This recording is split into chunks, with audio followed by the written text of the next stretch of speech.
Hello there, welcome to the Football Bloc. My name is Brandon, and today we're going to look back at my predictions for the 2023 Asian Cup final. So if that sounds interesting, let's hop right into it. One step beyond.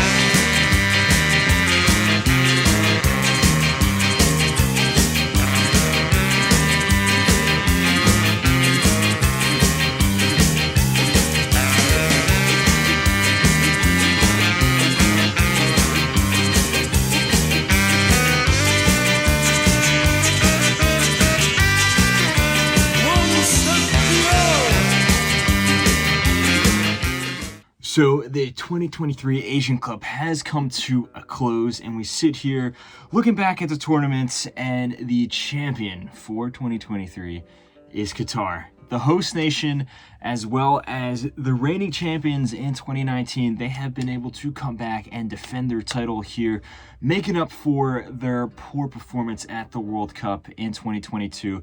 It's overall been a wonderful tournament, in my opinion.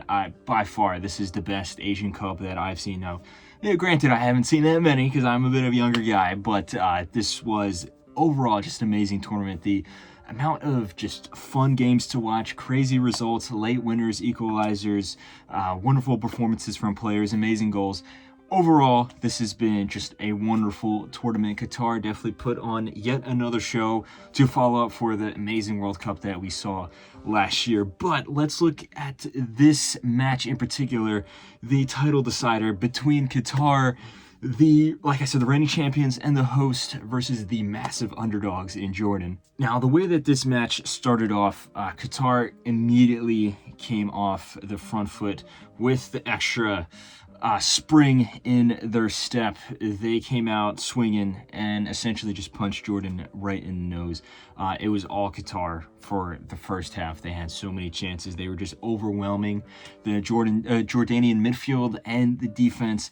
Akram Afif was everywhere. Almawez Ali and Youssef Adorzag, that front three, the way they would interchange, the way that they would open up spaces between the defense, it was just too much for the Jordanian midfield and defense to handle. Not to mention, most importantly, probably, is the press that Qatar had, where every time they would lose the ball, they would immediately pounce back and win the ball back. And they were also constantly hovering like vultures around any Jordanian player that had the ball. It was a very well put together team performance. And, we've seen Qatar throughout this tournament not necessarily play together as a cohesive team as much, but this was Qatar playing to their best strengths. They really did play together as a singular team in this match. And, Jordan, I think maybe the occasion got to them a little bit. They were a little intimidated. Maybe also they were just fatigued.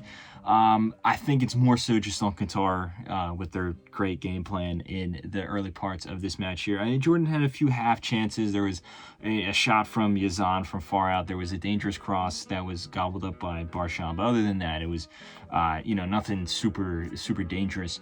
And then Akram Afif opened the score after he was taken down in the box by Nasib. It was, a clear penalty in my opinion, and he was just causing so much danger in the Jordanian box. Like I said, he gets pulled down for a penalty, easily slots it, giving Qatar the 1-0 lead. They had a few chances to increase the lead, but the match went into halftime, and then in the second half, Jordan actually came out very aggressive.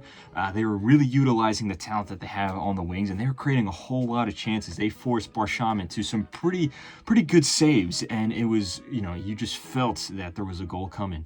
And then that goal eventually did come. Wonderful cross over the top, and then an even better finish from Yazan, where his back's to the goal, he back heels the ball, does a spin, and then just sends a rocket into the net. A beautiful goal right there. Absolutely no chance for Barsham. And, Jordan's playing well. The match is tied 1-1. We have a game on our hands, but it was actually really interesting. Ismail, the Qatari player that came off the bench, he was the one that you can maybe say was at fault for the goal there. He was the one that was supposed to be marking Yazan. He completely redeemed himself up in the Jordanian box. He gets pulled down by Al Mardi. Al Mardi makes a really silly mistake. Clear penalty there. Akram Afif steps up and scores. And then all that momentum that Jordan had just got completely deflated. From that moment on, Qatar went right back into the driver's seats. They weren't going as aggressively forward as they were in the first half, but they were the team that looked more likely to score, which they would eventually do again. This time it was a penalty that some people were saying shouldn't have been a penalty because it was a Akram Afif ball over the top, 1v1 with the keeper. He gets taken down, but initially was called out for me an offside. The referee goes to the monitor. He judges that not only is it not offside, but the goalkeeper takes down Afif without touching the ball at all, gives a penalty, and Afif steps up for his third penalty and scores to get a hat trick and to seal the victory for Qatar there. Pretty deserved win if you just look at the way that the match played out, I would say. I mean, it's not an embarrassing performance from Jordan or anything like that. The fact that they even got to the final is already an amazing achievement within itself.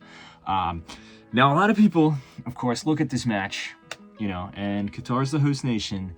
There's a lot of controversy about, I guess, foul play from the referees and stuff like that. And you just, look at the score sheets and, Qatar win 3-1. All 3 goals are penalties. It looks a little suspicious, I will say. But if you actually watch the game, in my opinion, each one of those penalties are clear penalties. And also, if you just remove the penalties from the game, Qatar was still by far the better team. So I don't think that there's any possibility of foul play or anything like that here. I think Qatar was just simply the better team in this match. Now, if you were to look at the tournament as a whole, was Qatar the best team throughout this tournament? I mean, it's hard to say. I think Iran was, you can argue probably the best team.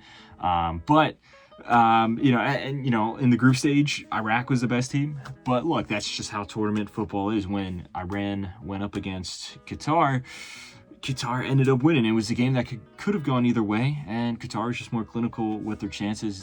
They had more clinical forwards. Their forwards showed up on the day. Afif and Almoez Ali showed up versus Mehdi Taremi did not. Similar game here against Jordan. Al Tamari and Al Mardi did not really have that good of a game. Yazan did have a good game, though. And on the other hand, Akram Afif was unplayable. Easily the best player of the tournament. Not only does he win the Golden Ball, but he also wins the Golden Boot with 7 goals throughout the entire tournament here, as well as, I believe, 2 assists. If you compare this victory in 2023 to their victory in 2019, I think as a team effort, it's not as great of a performance overall, and that's not to downplay this at all. Obviously, they're the champions. But in 2019, if you just look at all the odds that they had stacked up against them, they were in their biggest rivals countries in UAE. Because of the whole political crisis, they didn't have any fans in the stadium as well. Also, they didn't have this name recognition and stuff, which you can argue is a good thing. In some ways, also, it's, people are underestimating them.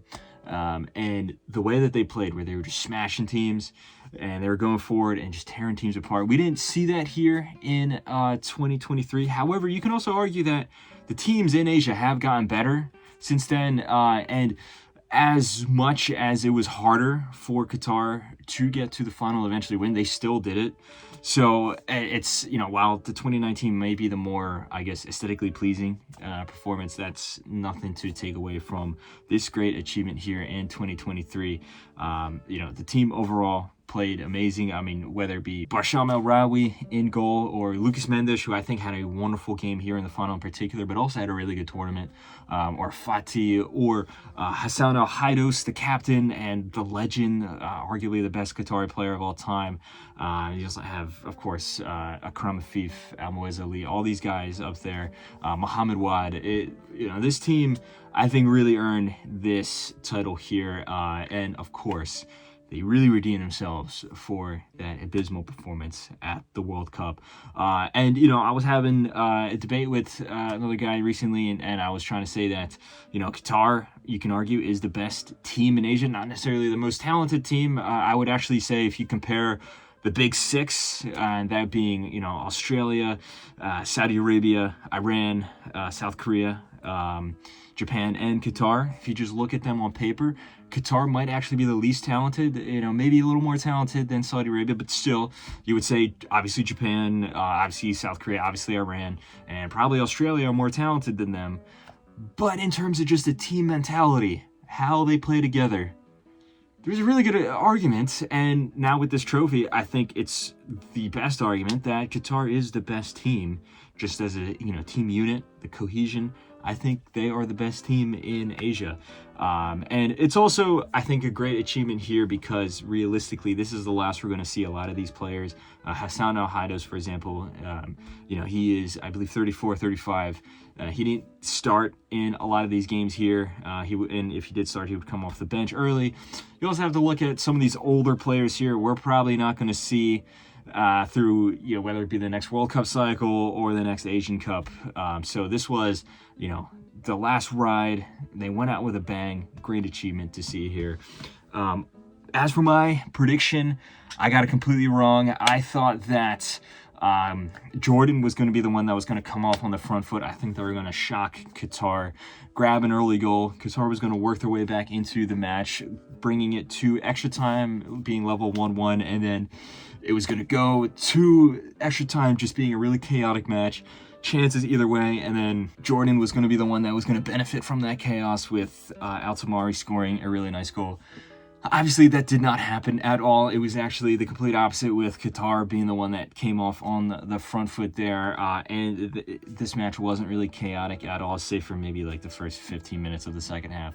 Qatar really battened down the hatches. It was a really very solid and just consistent performance all across the pitch from Qatar. Like I said, deserved winners. My prediction was wrong, but hey, man, you can't discredit me for trying to hope for the underdog story, of course. So anyway, if you did a prediction, let me know how you did in the comments below. Let me know what your thoughts on not only this game, but the tournament as a whole. What did you think of this Asian Cup? How did it compare to 2019? How did Qatar's victory in 2023 here compared to their victory in 2023? Are you not sold on the penalties? Do you think that there was some foul play or some, craziness going on? What do you think of the big teams of this tournament that, maybe fell below expectations, whether it be Japan or, South Korea or in Iran? What was your favorite story throughout the tournament? Was it Jordan making it to the final?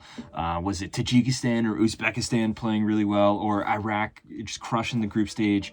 Who do you think was the best player of this tournament? I mean, it's kind of obvious it's Akram Afif, but besides Afif, who do you think was the best player? Was it, Barsham? Was it Al-Tamari? Was it Ayman Hussein? Let me know all your thoughts in the comments below. Don't forget to like and subscribe. Share this video with a friend. And don't forget to follow the Football Bloc on social media. But anyway, guys, my name is Brandon. This has been the Football Bloc, and I hope you guys have a nice rest of your night. One step beyond.